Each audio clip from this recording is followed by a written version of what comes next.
les atteintes aux biens et aux personnes dans une société où la violence est banalisée et continuer à lutter contre le trafic de stupéfiants.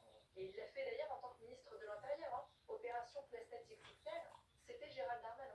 Ah oui, moi je crois que ça fait partie des priorités. La sécurité, le pouvoir d'achat, la lutte contre l'immigration clandestine, tout cela fait partie des priorités des Français et il faut pouvoir les entendre. Quand vous avez 11 millions de Français qui votent pour le Rassemblement national et qui vous disent voir parmi leurs top priorités, si je puis dire, les sujets de lutte contre l'insécurité, la délinquance et l'immigration illégale, oui, c'est une réalité et il faut pouvoir y répondre aujourd'hui, sans pour autant laisser de côté tous les autres sujets qui doivent également nous préoccuper, que sont l'éducation, le renforcement des services publics, le pouvoir d'achat, l'écologie. C'est pas l'un ou l'autre, c'est l'un et l'autre. La nouvelle équipe gouvernementale passera-t-elle l'épreuve d'une motion de censure imminente, en tout cas en réaction au nouveau gouvernement de François Bayrou? Le maire de La Baule veut lui mettre en avant une priorité, celle de la dette. Pour lui, il est essentiel de faire des économies et assure que la volonté de son parti, les Républicains, n'est pas de déstabiliser le pays. Écoutez.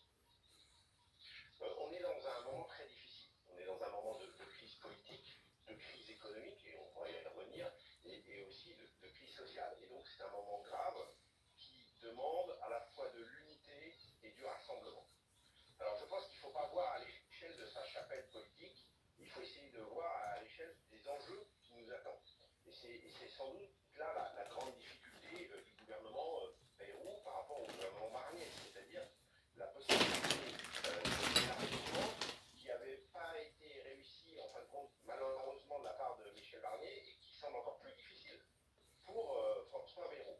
Et donc je pense que là il faut plutôt essayer d'accompagner les mesures et notamment une priorité qui est la dette, 3300 milliards. Franchement, moi je suis élu local, on a fait voter nos budgets, que ce soit pour la ville de La Baule ou pour la région de Villanois, on doit faire des économies, c'est indispensable, sinon on va droit dans le mur. Et ça, c'est sans doute l'un des éléments sur lesquels, pour répondre à votre question, la droite sera très vigilante au-delà des enjeux de sécurité, au-delà des autres enjeux qui sont aussi essentiels pour notre pays. Non, je ne pense pas que la volonté des Républicains, c'est de vouloir déstabiliser le pays, comme l'a fait la gauche en s'alliant avec l'extrême droite et l'extrême gauche. Je ne pense pas du tout que c'est l'état d'esprit. La seule chose, c'est que c'est normal qu'en toute négociation, on mette les choses sur la table. Et là, c'est sans doute l'enjeu des jours à venir, et notamment dans le cadre du discours de politique générale du Premier ministre à la mi-janvier. Mais pensez que aujourd'hui, l'élargissement n'a pas été réussi, ni vers la gauche, et il est difficile vers la droite.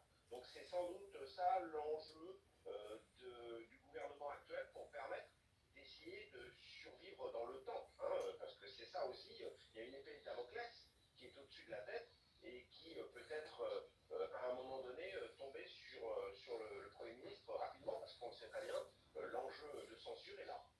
Bon, très clairement, c'est qu'il n'y a pas eu inquiétude de la part du Parti Socialiste. Et on le sait très bien, le Parti Socialiste aujourd'hui menace de censure très clairement, ce qui n'est pas le cas des Républicains. Et c'est là l'enjeu, parce que même s'ils viennent du PS, souvent, ils sont en rupture de banc avec le Parti Socialiste. Donc il va falloir qu'il y ait vraiment cet esprit Noël sur le gouvernement, pour prendre un sujet bien sûr du moment, pour permettre justement cette unité et ce rassemblement nécessaire pour franchement voter un budget qui est indispensable pour notre pays et voter des mesures sur à la fois les enjeux économiques, sur les enjeux sociaux. Vraiment, il doit y avoir un esprit de responsabilité chez chacun et pas uniquement un esprit partisan. Et justement, côté calendrier, la France Insoumise, de son côté, a déjà annoncé déposer une motion de censure le 16 janvier prochain. Un agenda dense pour le nouveau Premier ministre qui doit faire justement son discours de politique générale le 14 janvier, selon Carlos Martins Dumondro, député LFI et LFP du Val d'Oise. C'est Emmanuel Macron qui crée la situation de blocage. J'ai été invité le premier vendredi, j'étais convaincu que c'est pas possible. Nous, je suis en commission des finances. On a débattu du budget. On les a vus absentes des députés macronistes. On les a vus qui n'étaient pas là. C'est impossible à un moment donné. Ils changent de politique, ils acceptent à un moment donné de mettre le barillet au centre, ou plus ou moins au centre-gauche. C'est impossible. On a eu des députés comme Sacha Houillet du camp macroniste qui ont essayé de créer un groupe sociodémocrate. Ça n'a pas fait. Donc c'est pas aujourd'hui ou il y a 2 semaines, au travers de consultations, que vous avez accepté de donner le pouvoir.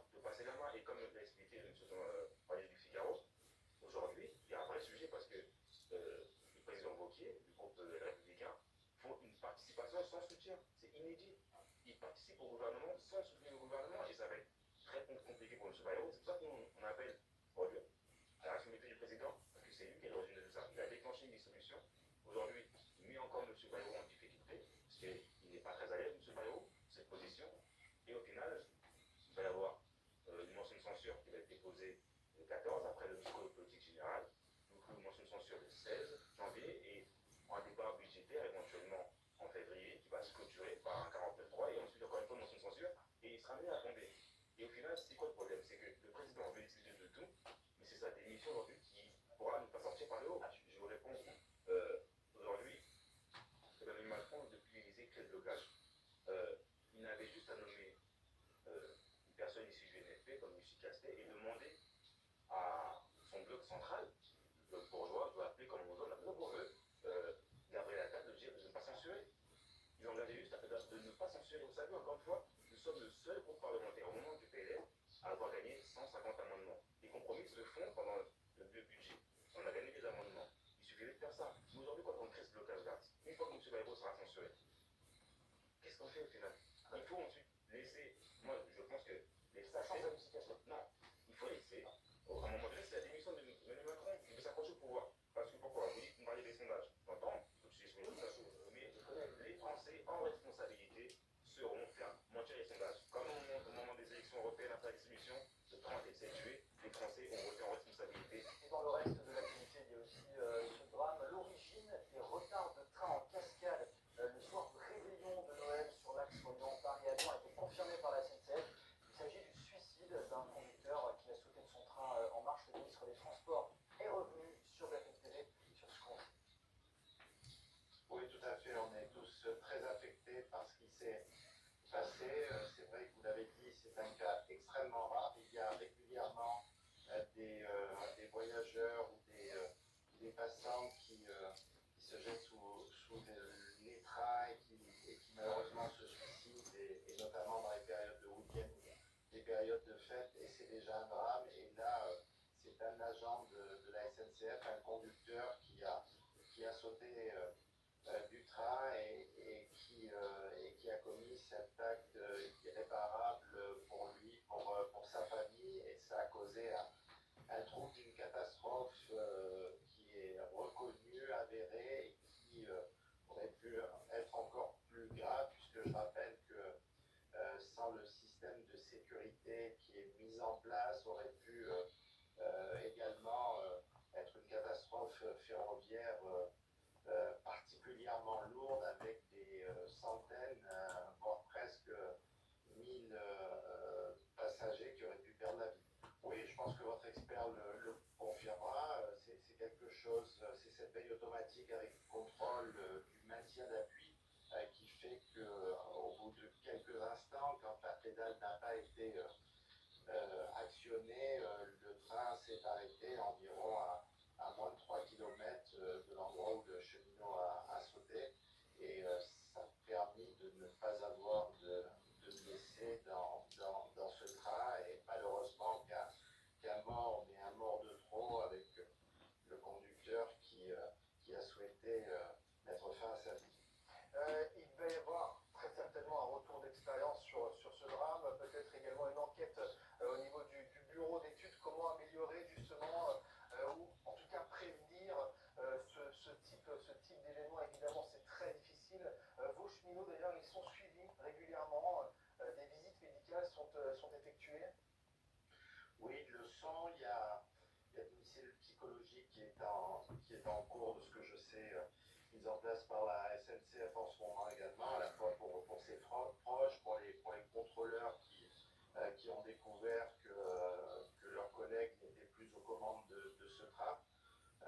Je pense que la SNCF met en place tout ce qu'il faut tout au long de l'année pour pouvoir faire que les cheminots se retrouvent dans les meilleures conditions possibles. Mais c'est vrai que ça n'empêche pas quelquefois d'avoir des drames de la sorte. Alors, comme je l'ai dit, très rarement sur un conducteur ou sur des cheminots, et plus souvent sur des passagers ou des personnes qui sont en gare. En tout cas, voilà, ça a causé un grand émoi. Je sais que vous avez parlé tout au long de la journée des conséquences que ça a eu sur un certain nombre de voyageurs dans ces trains et je comprends parce que des personnes qui espéraient pouvoir passer le Noël en famille n'ont pas